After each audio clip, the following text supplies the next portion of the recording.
예, 오늘은 관상에 대해서 한번 말씀드릴까 합니다. 사람의 운명, 그 중에 한 분야죠. 관상은. 관상 부려 심상이요, 심상 부려 용심이고, 용심 부려 다시 심상이다. 관상보다 심상이 더 중요하고, 심상보다는 그 마음 쓴 용심을 봐라. 그래야지 진짜 관상을 보는 사람이 된다. 그 용심이 일어나는데도 그 안에 들어가 보면 그 사람이 타고난 심상이 있단 말입니다. 그래서 건강경에 보면은 내가 불안이 있느냐, 법안이 있느냐, 천안이 있느냐, 유관이 있느냐, 이런 질문을 하는 이유가 그 사람의 보는 깊이를 얘기하는 겁니다. 관상에 대한 이야기는 제가 옛날부터 좀 관심이 많아가지고, 또 우리나라에서 제일 관상을 잘 본다는 사람들을 찾아다니면서 배우기도 했고, 제가 좀 삿대가지고 그런 운명학에 대해서 한동안 많이 심취했었습니다. 요즘은 그런 쪽에는 이제 더 이상 별 관심이 가지 않고, 결국은 내가 지어나가는 일이다, 이런 생각을 하며 살아갑니다만, 그래도 얼마 전에 신도 상담을 하다 보면 사람들이 너무 어렵습니다. 살아가는데 너무 어려운데, 이 어려울 때 어렵다 하면 더 어려워집니다. 그때 한 생각을 탁 바꾸는 생각, 그런 생각을 할 수 있게 해드리고 싶어서 관상에 대해서 오늘 얘기를 할까 합니다. 당나라 때 배유배탁이라는 형제가 살았습니다.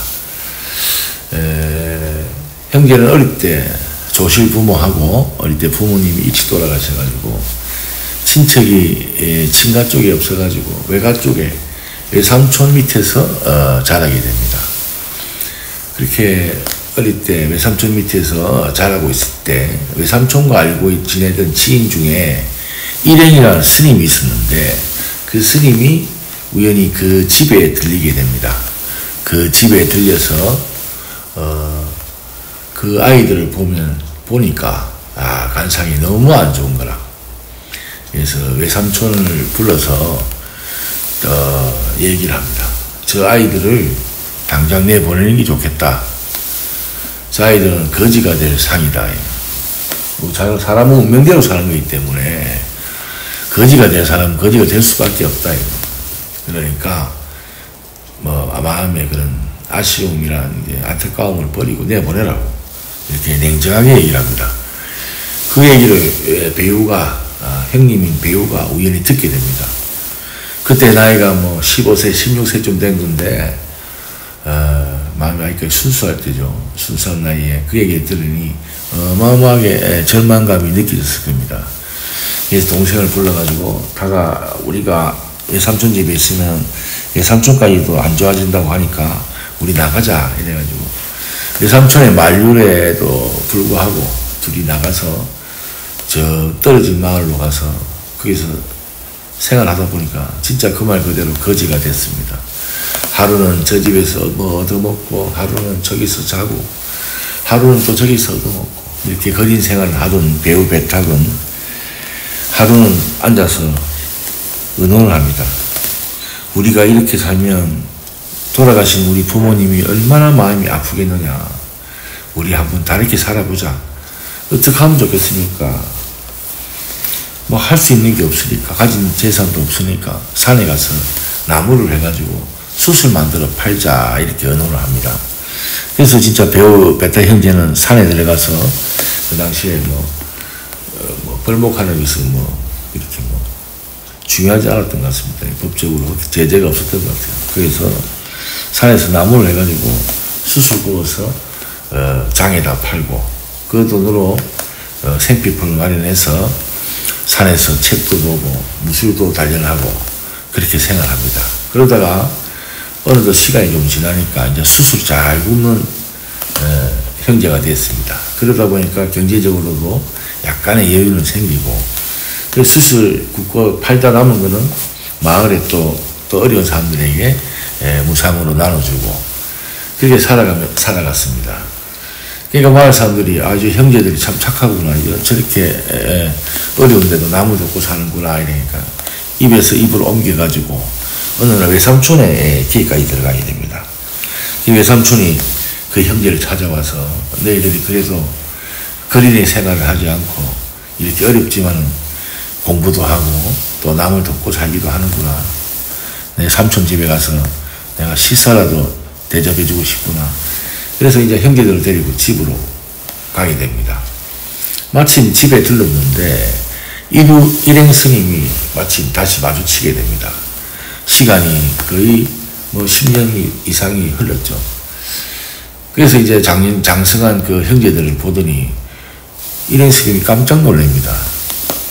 아니 너희들 어떻게 살았길래 얼굴이 이렇게 좋아졌느냐. 전에는 거지의 상이더니 이제 보니 정승이 될 상이구나 이렇게 얘기합니다.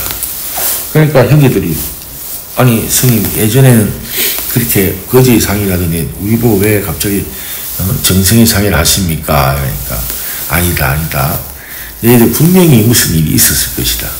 그동안 살아온 거 한번 얘기해봐라 하니까 형제들이 산에 가서 나무를 해서 수술 만들어 팔고 또 그 돈으로 생활도 하고 공부도 하고 또 무예를 닦으며 또 남는 것은 또 마을의 어려운 사람을 위해서 이렇게 보시를 했다 이렇게 얘기를 하니까 참 장하다.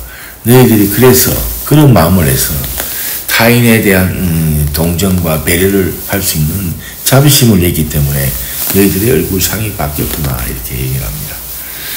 그러고 나서 세월이 흘러서 배우는 실제로 당나라 때 정승이 됩니다. 그 동생 배탁은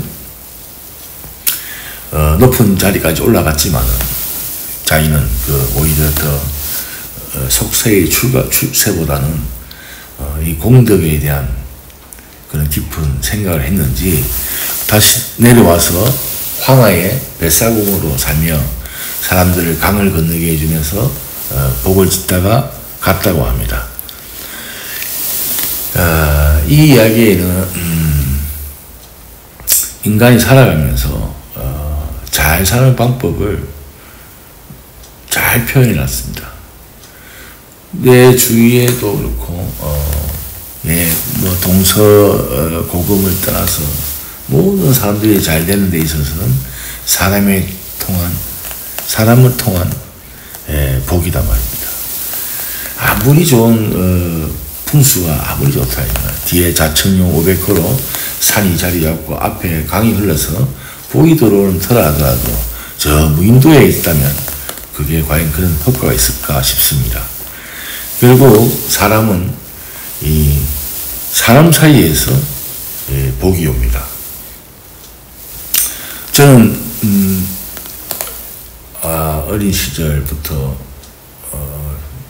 굉장히 고생을 해봤습니다. 특히 마음고생을 엄청나게 했는데 제가 어느 날 불교에 귀의하고 나서 느낀 게 뭐냐면 사람이 사람을 만나는 거는 그냥 그 사람을 만나는 게 아니더라는 생각이 들었습니다. 이 사람의 과거와 현재와 미래를 같이 만나고 있다는 생각이 들었습니다. 또 다르게 표현하면 그 사람의 과거 조상들부터 내세 후손들까지 그 사람을 통해서 한 꼭지점에서 만나는 것이 사람과 사람의 만남이라는 생각이 들었습니다. 사람한테 잘한다는 것은, 사람한테 좋게 대한다는 것은 단지 어떤 한 사람에게 자그마한 선행을 베푸는 일이 아니라는 걸 알았습니다. 그리고 똑같이 마음을 한 번 내더라도 얼마나 더 깊게 생각하고 얼마나 더 마음의 진심을 다하느냐에 따라서 서로 간에 주고받는 에너지의 그 감동이 차이가 많이 난다는 걸 알았습니다. 사람이 어렵게 살수록 절망하기보다는 인간이란 이 영속의 시간, 영겁의 시간을 사는 존재가 지금 어렵다는 것은 내 스스로가 마음을 닦는 시간이구나 이렇게 생각하면 좋을 것 같습니다. 반대로 내가 지금 너무 풍족하고 너무 여유롭게 약간 좀 사치스럽게 산다는 것은 내가 지금 내 복을 까먹고 있구나 이렇게 생각하면 좋을 것 같습니다. 예, 저도 훌륭하신 여러 분들을 만나봤는데 여러분들 중에 배울 것은 너무나도 다 가지고 계셨습니다. 특히 재물에 대한 그런 개념은 참 중요합니다. 내가 필요하지 않는 것을 많이 가지려 하거나 내가 남보다 더 편하게 살려고 하거나 이런 마음을 가지고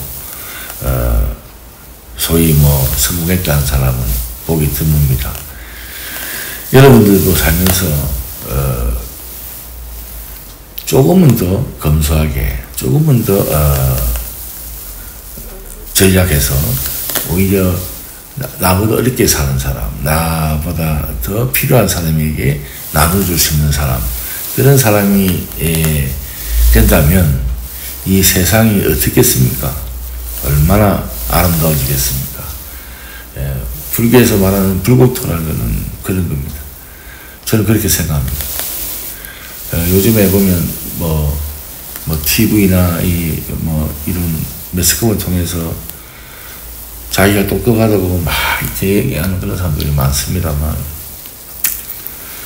그런 거는 너무 좀 급이 떨어지는 이야기 같고 오히려 그렇게 드러나지 않는 사람들 중에 너무나도 많은 좋은 일을 하고 남에게 수많은 사랑을 전하며 분별 없이 남을 아낄 줄 아는 그런 사람들이 많이 있습니다. 보이는 것만 보지 말고 보이지 않는 것을 보는 그런 시간도 한번 가져보시길 바랍니다. 다시 말하겠습니다. 관상, 보이는 상은 그게 다가 아니다 말이다. 보이지 않는 심상, 그 심상을 볼 줄 알아야 된다.